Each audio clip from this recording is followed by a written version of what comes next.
Hello everyone, welcome to our YouTube channel Let's Compete Under Guidance। ये video सिर्फ आपकी guidance के लिए ताकि आप अपने एग्ज़ाम से पहले सिलेबस से गो थ्रू हो जाए।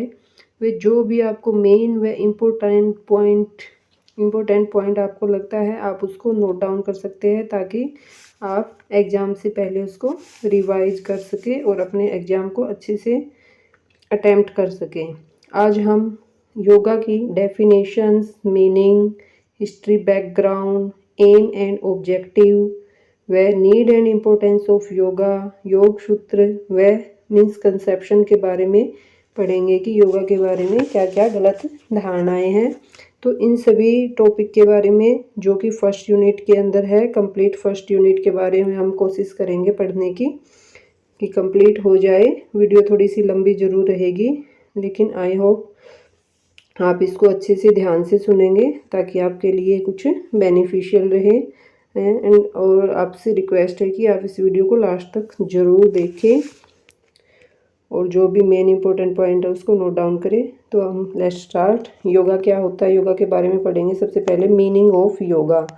योग शब्द संस्कृत की युज धातु से बना है जिसका अर्थ है जोड़ना, मिलाना या एक करना। यानी योग कौन सी धातु से बना है? युज धातु से। ये हमें पता होना चाहिए। इजली लैंग्वेज में हम इसको क्या कहेंगे? योग का मतलब है शरीर, मन और आत्मा का आपस में संतुलन और एकता स्थापित करना। अब हम योग की परिभाषा के बारे में पढ़ेंगे। परिभाषाएं हमें जरूर करनी है 2 से 3। जहाँ भी मीनिंग या डेफिनेशन आ गया वहाँ पे 2-3 हमें डेफिनेशन लिखनी है। तो पतंजलि के अनुसार योगा की परिभाषा क्या है? योगश्चित्तवृत्ति निरोध, यानी कि चित्तवृत्ति, यानी कि हमें चित्त मतलब हमारा मन की जो वृत्तियाँ है, जो चंचलता है, हमें उसको कंट्रोल करना है। उसी को पतंजलि ने योगा माना है। और भगवत गीता के अनुसार क्या कहा गया है योगा को? योग वह स्थिति है जिसपे व्यक्ति सफलता और असफलता में समान रहता है। यानी कि चाहे सुख हो दुख हो वो हम समान रहे, यानी कि हम अपने इमोशंस पर कंट्रोल कर सके, उसी को योगा माना गया है भगवत गीता में। यानी कि भगवत गीता में ये भी कहा गया है कि हमें अपने कर्म पर ध्यान देना है, हमें अपने काम पर ध्यान देना है, हमें फल की चिंता नहीं करना है, हम सिर्फ अपना कर्म करते रहेंगे। योग का वास्तविक अर्थ यानी कि रियली मीनिंग क्या बताया इसने? शरीर और मन का संतुलन बनाना। योग का सही वास्तविक मीनिंग माना गया है आत्मा से जुड़ना और हमारे मन को शांति प्राप्त करना, यानी कि मानसिक शांति प्राप्त करना, यही योगा माना गया है। अब हम योग की हिस्टोरिकल बैकग्राउंड के बारे में पढ़ेंगे कि यानी कि योग कब से चला आ रहा है, कब से प्रचलित है, कब से किया जा रहा है। तो इस पे हम कुछ काल के बारे में पढ़ेंगे। कौन कौन से काल के बारे में पढ़ेंगे? जैसे सबसे पहले प्राग ऐतिहासिक काल, प्री वैदिक पीरियड। फर्स्ट सेमेस्टर में भी आप सभी ने ये पढ़े थे, उसमें गेम्स के बारे में पढ़े थे। अब क्या हम योगा के बारे में पढ़ेंगे कि योगा के क्या क्या हमें प्रूफ मिलते हैं। तो योगा की शुरुआत इसने मानी है कि 5000 वर्ष से भी पहले योगा की शुरुआत मानी गई है, जो कि कब थी? इंडस वैली सिविलाइजेशन यानी सिंधु सरस्वती सभ्यता, ये 5000 साल से पहले मानी गई। यहाँ पर योगा के कुछ प्रमाण मिले थे, जो कि कहाँ पर मिले थे? वो मिले थे मोहनजोदड़ो और हड़प्पा के अंदर। कुछ सील्स यानी मुद्राएं मिली थी जिनमें बैठे हुए व्यक्ति की, जो व्यक्ति था वो बैठने की मुद्रा में था। इससे पता चलता है कि उस समय भी लोग ध्यान लगाते थे और योगा करते थे। सेकंड का है वैदिक पीरियड, यानी कि वैदिक काल। नाम से ही पता चलता है कि हम इसमें वेदों के बारे में पढ़ेंगे। सबसे पहले हम पता होना चाहिए वैदिक यानी कि वेद कौन कौन से होते हैं? ऋग्वेद, यजुर्वेद, सामवेद व अथर्ववेद। ठीक है, ऋग्वेद में हम पढ़ेंगे, काफ़ी चर्चा मिलती है वैदिक काल के अंदर योगा की। यहाँ योग का संबंध यज्ञ, ध्यान और तपस्या थे। तो योग मतलब कैसे किया जाता था हमें पता होना चाहिए। यही डिफरेंस है इन सभी के अंदर कि किसमें योग किया, किसमें यज्ञ किया, किसी में ध्यान लगाया, किसमें प्राणायाम किया। तो वेदों के अंदर उन्होंने किस पे फोकस किया ज़्यादा? यज्ञ के ऊपर, यानी कि वो यज्ञ करते थे और ध्यान लगाते थे, मेडिटेशन करते थे और काफ़ी लंबे लंबे टाइम तक वो तपस्या में विलीन रहते थे, तपस्या के लिए बैठे रहते थे। जो ऋषि मुनि होते थे वो ध्यान और साधना के माध्यम से ही आत्म ज्ञान की प्राप्ति करते थे और उसी को वो योगा कहते थे। थर्ड क्या है, उपनिषद काल। उपनिषद काल में क्या है, इसमें योगा का दार्शनिक विकास हुआ। जैसे कि इसमें माना गया है कि आत्मा और परमात्मा का मिलन, उस पर जोर दिया गया, यानी आत्मा का परमात्मा से मिलन ही योगा होता है। तो उन्होंने इसके लिए क्या किया, ध्यान प्राणायाम और आत्म साक्षात्कार का महत्व बढ़ा इसके अंदर। फोर्थ नंबर पे क्या है, महाकाव्य काल। महाकाव्य एपिक पीरियड, यानी एपिक पीरियड, एपिक कौन कौन से है, हमने कौन कौन से एपिक के बारे में पढ़ा है, रामायण और महाभारत। हम बचपन से ये कहानियाँ सुनते आ रहे हैं। तो इसमें दिया है, रामायण महाभारत में योगा पर काफ़ी जोर दिया गया। और भगवत गीता भी एक एपिक है, इसमें योग के बारे में बताया गया है, कौन कौन से योग थे। ये इसके चारों पार्ट इम्पोर्टेंट है, ये 2 मार्क्स में भी क्वेश्चंस आ जाते हैं। जैसे कर्म योग क्या होता है, भक्ति योग, ज्ञान योग और राजयोग। तो ये चारों पार्ट में देखने हैं। भगवद गीता में 4 मार्ग बताए। अगर हम कर्म योग को अपना ले, या भक्ति योग को, या ज्ञान योग को, या राजयोग को, किसी एक को भी अगर हम अपना लेंगे ना, तो हम क्या है, हमारा आत्मा का परमात्मा से मिलन हो जाएगा। फिफ्थ कौन सा काल है, पतंजलि काल। ये सबसे इम्पोर्टेंट है देखा जाए तो आज के टाइम में। और हम सब ने जब से सुना है योगा के बारे में, तो हमने पतंजलि नाम काफ़ी सुना है। पतंजलि को ही क्या बोला जाता है, फादर ऑफ योगा बोला जाता है। ठीक है, योगा का पिता यानी फादर ऑफ योगा बोला जाता है। और इन्हीं के अथक प्रयासों से जो 21 जून है, उस दिन क्या मनाया जाता है, इंटरनेशनल योगा डे मनाया जाता है। 2015 से शुरू हुआ था इंटरनेशनल योगा डे, और 21 जून को मनाया जाता है। पतंजलि की योग सूत्र एक बुक है, जिसमें उन्होंने अष्टांग के बारे में बताया। अष्टांग का मतलब, अष्टांग यानी 8 अंग। 8 अंग वो कौन कौन से है, ये सभी नाम हमने याद करने हैं। यम, नियम, आसन, प्राणायाम, प्रत्याहार, धारणा, ध्यान व समाधि। आगे हम अष्टांग का स्पेशल अलग से क्वेश्चन भी आ सकता है, अष्टांग के बारे में बताओ, 7.5 मार्क्स में भी आ सकता है। तो उसमें हम सभी ये पार्ट लिखेंगे और उनके बारे में डिस्क्राइब करेंगे कि यम क्या होता है, नियम क्या होता है, आसन क्या होता है, इनके बारे में बताएंगे। तो यह योग का सबसे महत्वपूर्ण, सबसे इम्पोर्टेंट जो काल है, वो योगा का पतंजलि काल माना जाता है। और इसे वैज्ञानिक रूप में माना जाता है, साइंटिफिक भी माना जाता है इसको। नेक्स्ट है मेडिवल पीरियड, या मेडिवल मतलब मध्यकाल। इस काल में हठ योग का विकास हुआ। किसका, हठ योग का विकास हुआ। और इसके अंदर कुछ ग्रंथ है, जैसे हठ योग, प्रदीपिका, घेरण संहिता, शिव संहिता। ठीक है, इस समय में ये शारीरिक शुद्धि और आसनों पर अधिक ध्यान दिया गया है। तो किस पर ध्यान दिया गया है मेडिवल पीरियड में, शारीरिक शुद्धि और आसन पर ज़्यादा ध्यान दिया गया है। 7th पे है आधुनिक काल, मॉडर्न पीरियड। ये मॉडर्न पीरियड कब है, 19 से 20 सेंचुरी योग का पुनः जागरण हुआ। यानी कि पहले जैसे वैदिक पीरियड में किया जाता था, बीच में कम किया जाता था, तो दोबारा से जागरण हुआ इसका। प्रमुख योग गुरुओं ने इस विषय स्तर पर है। इसमें हमें आधुनिक काल में कुछ गुरुओं के नाम याद रखने हैं, जैसे कि स्वामी विवेकानंद, श्री अरविंद, महर्षि महेश योगी, BKS अयंगर। तो इन्होंने क्या क्या प्रयास किए, इसको वर्ल्ड लेवल तक इन्होंने योगा को फैलाया है। आज योग पूरी दुनिया में लोकप्रिय है और इसे स्वास्थ्य और फिटनेस के लिए अपनाया जाता है। और जैसे मैं बताया कि 21 जून को क्या है, अंतर्राष्ट्रीय योग दिवस मनाया जाता है। ये थी हिस्ट्री योगा की। अब हम क्या पढ़ेंगे योगा के बारे में, ये objective and AIIMS of yoga. तो इसके क्या क्या एम्स है और क्या क्या ऑब्जेक्टिव्स है, योगा के क्या उद्देश्य है और क्या लक्ष्य है, वो पढ़ेंगे। योगा केवल व्यायाम नहीं बल्कि एक समग्र जीवन पद्धति है। इसका प्रमुख उद्देश्य क्या है, शारीरिक, मानसिक, सामाजिक और आध्यात्मिक विकास को संतुलित रूप से बढ़ाना।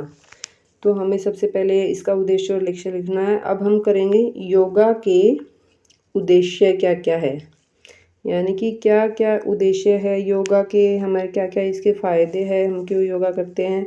तो शारीरिक स्वास्थ्य सबसे पहले, जैसे योगा क्या करता है, हमारे शरीर को स्वस्थ, मजबूत व लचीला बनाता है, यानी फ्लेक्सिबल बनाता है ये।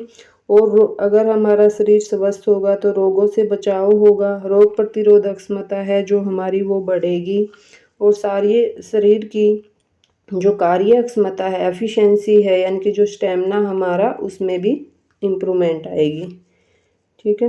सेकंड, मानसिक शांति हमें इससे मिलेगी, यानी कि तनाव चिंता है वो कम होगी, मन को शांत करता है योगा। और हमारी जो कंसंट्रेशन पावर है, यानी कि हम मान लो पढ़ने बैठ जाए और हमारा ध्यान इधर उधर रहता है, लेकिन अगर जो आदमी योगा करता है उसमें और एक नॉर्मल पर्सन में काफ़ी फ़र्क मिलेगा, उसकी कंसंट्रेशन देखना आप अच्छी मिलेगी। थर्ड है आत्म नियंत्रण, यानी कि सेल्फ कंट्रोल। योगा से हम क्या कर सकते हैं, अपने इंद्रियों यानी कि अपनी सेंसेज है जो और इच्छाओं पर हम नियंत्रण कर सकते हैं। डिसिप्लिन यानी कि अनुशासन को अपनाएंगे हम, और हम एक राइट डिसीजन लेने की हमारी जो क्षमता है वो भी बढ़ जाती है। ठीक है, आत्म नियंत्रण हम कर सकते हैं इस पे योगा। फोर्थ पॉइंट है जैसे कि आध्यात्मिक, ऐसे ही हमें पॉइंटों में लिखना है एग्जाम के अंदर और उसके बारे में डिस्क्राइब करना है अच्छे मार्क्स लेने के लिए।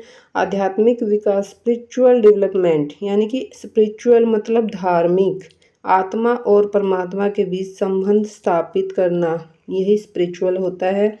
इसमें हमें सेल्फ रियलाइजेशन प्राप्त करना है, यानी आत्म साक्षात्कार, यानी कि हम खुद को निरीक्षण खुद ही कर सकते हैं कि हम कितने सही है और कितने गलत है, और जीवन के जो भी वास्तविक उद्देश्य हैं उनको हम समझ जाएंगे। संतुलित जीवन यानी कि बैलेंस्ड लाइफ, यानी कि शरीर मन और आत्मा के बीच अगर हमारा संतुलन हो जाएगा तो हमारी पॉजिटिव थिंकिंग होगी और हमारी लाइफ में काफ़ी रिलैक्स होगा, यानी जीवन में संतोष होगा। अब पढ़ेंगे हम योगा के लक्ष्य, AIIMS of yoga. AIIMS of yoga क्या है, उद्देश्य अभी हमने पढ़े हैं। अब एम्स क्या क्या है, यानी चित्त की वृत्तियों का नियंत्रण, वही चीज़ें हैं बस उन्हीं से रिलेटेड। जैसे मानसिक संतुलन था, तो मानसिक संतुलन तभी होगा जब हम चित्त की वृत्तियों का नियंत्रण करेंगे, यानी कि जो कि पतंजलि ने दिया था योगाश्चित निरोध, मन को स्थिर करना। सेकंड, समत्व भाव, इक्वेनिमिटी। समत्व भाव का मतलब जो हमारे इमोशंस सेम रहे, चाहे सुख दुख लाभ हानि कुछ भी हो, हम अपनी मानसिक स्थिरता को बनाए रखते हैं। थर्ड, आत्म साक्षात्कार, सेल्फ रियलाइजेशन होता है। मोक्ष की प्राप्ति, जन्म मृत्यु के चक्कर से हम यानी कि मुक्ति मिल जाती है हमने, यानी कि हमें पता है कि आत्मा ही का मिलन परमात्मा से, ये शरीर है जो वो क्या है, नश्वर है। व्यक्तित्व विकास यानी पर्सनैलिटी डेवलपमेंट भी, हमारी पर्सनैलिटी का भी डेवलपमेंट होएगा। जैसे कि अगर हम मान लो हमारा कॉन्फिडेंस बढ़ जाएगा, मोरल वैल्यूज का विकास होगा, सामाजिक व्यवहार में सुधार होगा, तो जिससे हमारे व्यक्तित्व विकास यानी पर्सनैलिटी डेवलपमेंट होगी योगा से। और योग के व्यापक उद्देश्य मतलब मेन क्या है, जैसे मेनली हम बोले, जैसे 2 मार्क्स में अगर आ जाए तो हम सीधे लिखेंगे ये हमारे स्वस्थ शरीर प्रदान करता है। ठीक है, हमारे मन को शांत करता है, शुद्ध विचार होते हैं, इससे हमारे पॉजिटिव थिंकिंग होती है, और बेहतर जीवन शैली एक हमें मिलती है। और इससे लास्ट में हम कंक्लूजन लिखेंगे, निष्कर्ष, योग का उद्देश्य केवल शरीर को फिट बनाना ही नहीं है, बल्कि यह मन शरीर और आत्मा के पूर्ण विकास का माध्यम है। योग हमें स्वस्थ संतुलित और सुखी जीवन जीने की दिशा देता है। तो अभी तक हमने डेफिनेशन पढ़ ली, बैकग्राउंड और एम एंड ऑब्जेक्टिव हो चुके हैं। नेक्स्ट हम पढ़ेंगे योग सूत्र के बारे में, इसके बारे में योग सूत्र। ठीक है, योग सूत्र ये पतंजलि की एक महत्वपूर्ण एक ग्रंथ है जिसमें उसने योग के सिद्धांतों के बारे में बताया है, सिद्धांत और अभ्यास के बारे में बताया है। अब योग सूत्र का परिचय क्या है, जैसे कि योग सूत्र में लगभग 195 सूत्र है। ठीक है, ये सूत्र बहुत छोटे छोटे वाक्य है जिनका गहरा अर्थ छिपा होता है। इस योग के सिद्धांत अभ्यास और लक्ष्य का पूरा विवरण इनमें मिलता है। सबसे प्रसिद्ध इसका सूत्र क्या है, योगश्चित वृत्ति निरोध। अभी तक हमने जो वीडियो हम बना आप देख रहे हो उसमें 4 से 5 बार आ चुका है ये। योगश्चित वृत्ति निरोध, ये तो आपको डेफिनेटली करना ही करना है याद, यानी कि मन की चंचल वृत्तियों को रोकना ही योग है पतंजलि के अकॉर्डिंग। तो योग सूत्र के 4 पार्ट है, 4 पार्ट यानी कि 4 भाग है ये। 4 पाद, मतलब पाद का मतलब होता है भाग। कौन कौन से भाग है? सबसे पहला है समाधि, ठीक है। योग की परिभाषा और उद्देश्य बताया गया है इसमें, और जब हमारे मन की जो हमारी कंडीशन है, ध्यान के प्रकार है जो वो समझाए गए हैं इसके अंदर। और समाधि का मतलब क्या होता है? हम बहुत गहरी ध्यान अवस्था में बैठ जाए, यानी कि अच्छे से कंसंट्रेशन लगा के मेडिटेशन करें हम, और एक लंबे टाइम तक हम बैठे रहे ध्यान मुद्रा में, उसी को समाधि बोलते हैं। सेकंड है साधना, ठीक है। साधना के अंदर क्या क्या है? साधना के अंदर जो अष्टांग योग है, 8 अंग है, उनके बारे में है।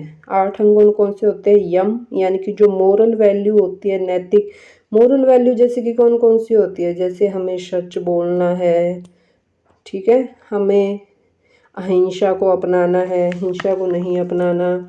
नियम यानी व्यक्तिगत अनुशासन, हमें डिसिप्लिन बनाना है, ठीक है। थर्ड है आसन, यानी हमारी बैठने की जो मुद्रा होती है उसको आसन बोलते हैं। प्राणायाम का मतलब हमारा, यानी कि हमारे श्वास पर नियंत्रण, सांस को रोकना छोड़ना, ठीक है।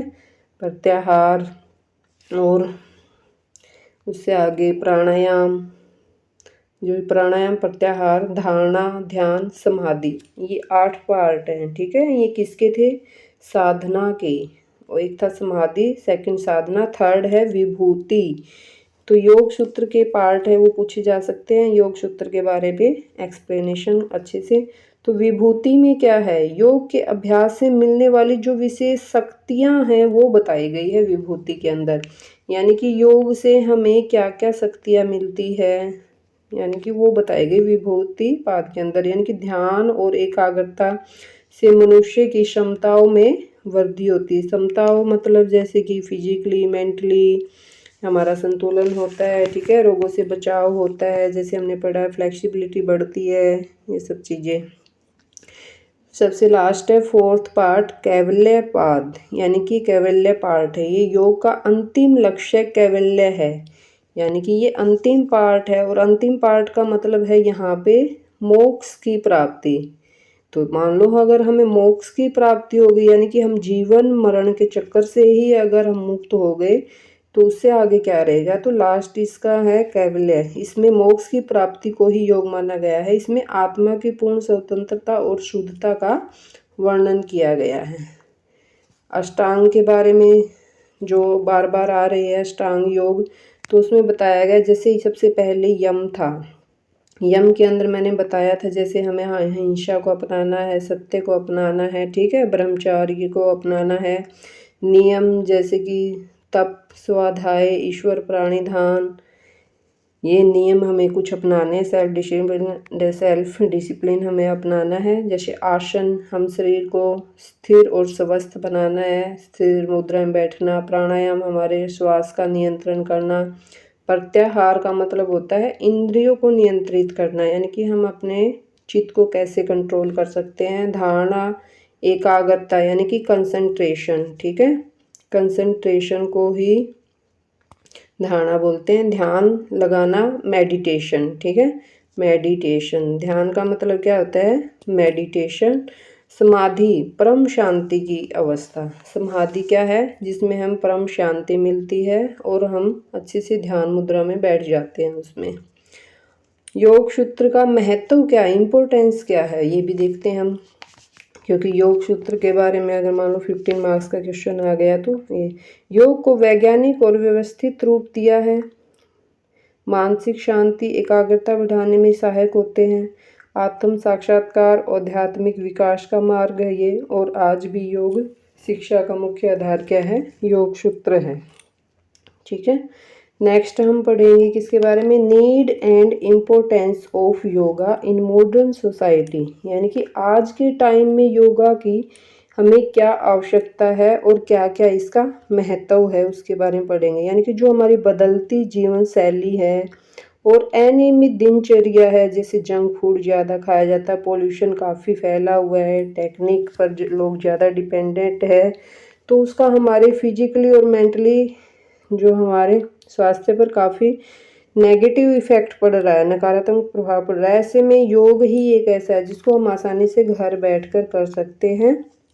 आधुनिक समाज में योग की आवश्यकता क्या क्या है, तो इससे क्या क्या आवश्यकता है, जैसे तनाव और चिंता को कम करने के लिए आज लोग पढ़ाई, नौकरी, पारिवारिक जिम्मेदारियों के कारण तनाव में रहते हैं। योग मन को शांत करता है और मानसिक तनाव को कम करता है। ठीक है, तो हम ये पॉइंट बनाएंगे। तनाव और चिंता को कम करने के लिए आवश्यक है।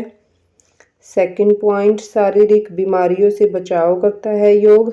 ठीक है, जो मोटापा है, बीपी, डायबिटीज़, ये काफ़ी बीमारियां बढ़ती जा रही है, उनसे बचने के लिए हमें करना चाहिए, जो हमें रोगों से बचाता है। जो अनियमित जीवन शैली है हमारी, यानी कि हम लेट नाइट तक जाग रहे हैं और सुबह भी लेट उठ रहे हैं, किसी भी टाइम किसी के पास ब्रेकफास्ट करने का टाइम नहीं है, टाइम पर डिनर करने का टाइम नहीं है, तो यानी कि जो गलत खान पान है या जंक फूड है, उस जीवन शैली को भी ये सुधारता है और हमें अच्छी आदतों का विकास होता है हमारे अंदर। फोर्थ, तकनीकी प्रभाव को संतुलित करता है, जैसे कि हम मोबाइल देखते रहते हैं, कंप्यूटर पर बैठे रहते हैं, टीवी का आदि उपयोग, तो हमारे आँखों के लिए, दिमाग के लिए तो काफ़ी असर ही है। उससे हमारे अंदर कई क्या है, बैड पोस्चर भी हो जाता है किसी की, जैसे रीढ़ की हड्डी में काफ़ी झुकाव हो जाता है। तो अगर हम योग करेंगे, सही मुद्रा में बैठेंगे, तो हमें वो बैड पोस्चर से भी बचाएगा। एकाग्रता और स्मरण शक्ति बढ़ाने में, यानी कि हम अगर कंसंट्रेशन करेंगे, योगा करेंगे, तो हमारी ध्यान लगाने की जो क्षमता है वो बढ़ेगी और हम अच्छे से जैसे पढ़ाई कर सकेंगे, किसी भी चीज़ पर अच्छे से फोकस कर सकेंगे, ध्यान लगाएंगे। ठीक है, अब क्या पढ़ेंगे हम, इम्पोर्टेंस क्या क्या, अभी हमने पढ़ी आवश्यकता क्या क्या है, ठीक है, नीड क्या क्या, अब इम्पोर्टेंस क्या है योगा की, यानी कि शारीरिक स्वास्थ्य, शरीर को मजबूत लचीला बनाता है, मानसिक स्वास्थ्य, ये हम पीछे पढ़ चुके हैं, ज़्यादा डिटेल में नहीं करेंगे इसको, बाकी आप देख लेना। इस अगर आप चाहते हो, मैं कुछ देर जैसे रुक भी जाती हूँ, आप स्क्रीनशॉट ले सकते हो इसका अच्छे से और अपने नोट्स बना सकते हो। भावनात्मक संतुलन, इमोशनल बैलेंस बनता है, गुस्सा, डर, तनाव उसको नियंत्रित करता है। ठीक है, फोर्थ क्या है, व्यक्तित्व विकास, यानी पर्सनैलिटी डेवलपमेंट का विकास होता है, हमारे अंदर आत्मविश्वास, कॉन्फिडेंस की भावना आती है, हम सेल्फ डिसिप्लिन बनते हैं। ठीक है, और हमारे डिसीजन मेकिंग की क्षमता है वो भी काफ़ी स्ट्रॉन्ग हो जाती है। सामाजिक जीवन में सुधार, यानी कि योग से व्यक्ति क्या हो जाता है, शांत हो जाता है और संतुलित हो जाता है, जिससे हमारे रिश्तों में ऑटोमेटिक सुधार आ जाता है, क्योंकि अगर शांत होगा तो लड़ाई की भावना, हिंसा की भावना कम हो जाएगी। आध्यात्मिक विकास, स्पिरिचुअल ग्रोथ, आत्मा परमात्मा के बीच के संबंध को मजबूत करता है। कार्य क्षमता और उत्पादकता में वृद्धि, यानी कि थकान कम होती है, ऊर्जा बढ़ती है। वैश्विक महत्व, तो यानी कि योग जो वैश्विक महत्व, मतलब आज के टाइम में आपको पता है योग पूरी दुनिया में काफ़ी फेमस, लोकप्रिय हो चुका है, जो कि 21 जून को अंतर्राष्ट्रीय योगा डे बनाया जाता है। आधुनिक समस्याओं का समाधान, जैसे कि ये तनाव है, एनजाइटी, मोटापा, लाइफस्टाइल, नींद की समस्या, मानसिक असंतुलन जो भी है, ये सभी कम हो जाते हैं योगा करने से। नेक्स्ट हम पढ़ेंगे मिसकंसेप्शन अबाउट योगा, यानी कि योगा के बारे में लोगों की गलत धारणाएं क्या क्या है, उनके बारे में पढ़ेंगे। ठीक है, अभी तक हमने इसके aim, objective, need and importance, फ़ायदे पढ़े हैं। अब हम पढ़ेंगे इसके बारे में मिसकंसेप्शन, यानी कि जो भ्रांतियाँ, गलत धारणाएं क्या क्या है। तो कुछ लोग सोचते हैं कि योगा सिर्फ एक व्यायाम है, ठीक है, यानी कि सिर्फ शरीर को फिट रखने के लिए किया जाता है, तो हमें ये सिर्फ शरीर को ही फिट नहीं करता, ये सिर्फ शारीरिक, मानसिक और आध्यात्मिक विकास तीनों ही इसके अंदर शामिल है। सेकंड पॉइंट है, योग केवल बुजुर्गों के लिए, यानी कि सिर्फ बड़े बूढ़ों आदमियों के लिए है योगा, ये सोचा गया नहीं, तो ये हर उम्र के बच्चे, युवा सभी कर सकते, सभी के लिए फायदेमंद है योगा। योग किसी एक धर्म से जुड़ा है, ये भी भ्रांति है, नहीं, इसको चाहे हिंदू, मुस्लिम, सिख, ईसाई, ये किसी धर्म से नहीं जुड़ा है, इसको सभी कर सकते हैं, ये एक साइंटिफिक पद्धति है। ठीक है, जिसको सभी कर सकते हैं, सभी धर्मों के लोग। योग करने के लिए शरीर का लचीला होना जरूरी है, ये कहा गया है। ये भी गलत धारणा है। तो हमारे शरीर को लचीला होना जरूरी नहीं है, बल्कि हम अपने शरीर को लचीला बनाने के लिए, फ्लेक्सिबल होने के लिए योग करते हैं, ठीक है, ना कि पहले होना जरूरी है। अगर हम योग का अभ्यास करेंगे तो धीरे धीरे हम फ्लेक्सिबल हो जाएंगे और काफ़ी स्ट्रॉन्ग भी हो जाएंगे, ठीक है। योग के लिए बहुत समय चाहिए। कई सोचते हैं तो योगा के लिए तो बहुत टाइम चाहिए, हमारे पास तो इतना टाइम ही नहीं है। तो ये कोई ज़रूरी नहीं है। अगर हम 15 मिनट्स भी सुबह शाम करें, स्टार्टिंग में थोड़ा कम फिर ज़्यादा टाइम बढ़ाएं, तो वो भी काफ़ी बेनिफिशियल होता है हमारे लिए। योग केवल महिलाओं के लिए, ये भी धारणा है। तो योग सिर्फ महिलाओं के लिए नहीं है, इसको महिला, पुरुष, बच्चे, बूढ़े सभी कर सकते हैं। ये सभी के लिए काफ़ी अच्छा माना जाता है। ये हमारे रेस्पिरेशन सिस्टम, एंडोक्राइन सिस्टम, ठीक है, डाइजेस्टिव सिस्टम, सभी पर काफ़ी इफ़ेक्ट डालता है पॉजिटिव वे में। योग के परिणाम तुरंत मिलते। कई लोग सोचते हैं कि हम 2-4 दिन योगा करेंगे तभी हमें इसके रिजल्ट मिलेंगे, तो नहीं। योग हमें धीरे धीरे इसका रिजल्ट आएगा। देखो काफ़ी लंबे टाइम तक हमें करना पड़ेगा, ये नहीं कि 2-4 दिन से ही रिजल्ट आ जाएगा। योग केवल आसनों तक सीमित है, तो नहीं। तो योग कोई ज़रूरी नहीं है कि हम बैठ रहे हैं उस पोस्चर में जो वही योग है, नहीं। हम इसमें प्राणायाम यानी श्वास छोड़ना, रोकना, ध्यान लगा सकते हैं, ठीक है। यम का मतलब सत्य, अहिंसा, इनको अपना सकते हैं। नियम हमारे मोरल वैल्यू को अपना सकते हैं। ये सब योग के अंदर आते हैं। योग केवल बीमार लोगों के लिए है, ये भी माना जाता है। कई बार कई लोग मानते हैं कि बीमार लोग ही करेंगे योग, हम क्यों करें, तो नहीं। ये बीमार होने के बाद नहीं करना सिर्फ ये, बल्कि हमें बीमारियों से बचने के लिए करना है, ठीक है। स्वस्थ व्यक्ति, और अगर उसको और अधिक स्वस्थ रहना, बीमारियों से बचना है, तो वो योगा को करेगा। योग कठिन और जटिल है। कुछ लोग मानते हैं योग तो बहुत कठिन और जटिल है, हम इसको कर ही नहीं सकते। तो हम इसको सरल तरीके से धीरे धीरे सीख कर सकते हैं, ठीक है। लास्ट में कंक्लूजन क्या है? योग के बारे में फैली भ्रांतियां लोगों को इसके लाभों से दूर कर देती है। यही जानकारी होने पर हम समझ सकते हैं कि योग एक सरल है, सुरक्षित है और प्रभावी जीवन पद्धति है जो हर व्यक्ति के लिए उपयोगी है। इसलिए हमें इन गलत धारणाओं को छोड़कर योग को अपनाना चाहिए और उसे वास्तविक लाभों का अनुभव करना चाहिए। तो आज के लिए इतना ही। कंप्लीट फर्स्ट यूनिट हम कर चुके हैं। आई होप आप सभी को ये अच्छी लगी होगी वीडियो। अगर आपको कहीं पे भी कोई भी कन्फ्यूजन है किसी भी पॉइंट पर, आप कमेंट कर सकते हो, ठीक है। अगर आपको और लगता है कि और अच्छे इफ़ेक्टिव वे में मैं आपको प्रेजेंट करूं, तो आप वो भी बता सकते हो। Thank you for everyone. Please like and subscribe. आप वीडियो को ज़्यादा से ज़्यादा लाइक करना और सब्सक्राइब करना, तभी वीडियो मेकर भी मोटिवेट होता है ताकि वो और वीडियो बना सके। तो मेरे ख्याल से ज़्यादा टाइम तो नहीं लगा, 30 मिनट के अराउंड हमने कंप्लीट फर्स्ट यूनिट कर ली है। अब सेकंड यूनिट की वीडियो भी जल्दी ही डालेंगे। I hope you like it. Thank you.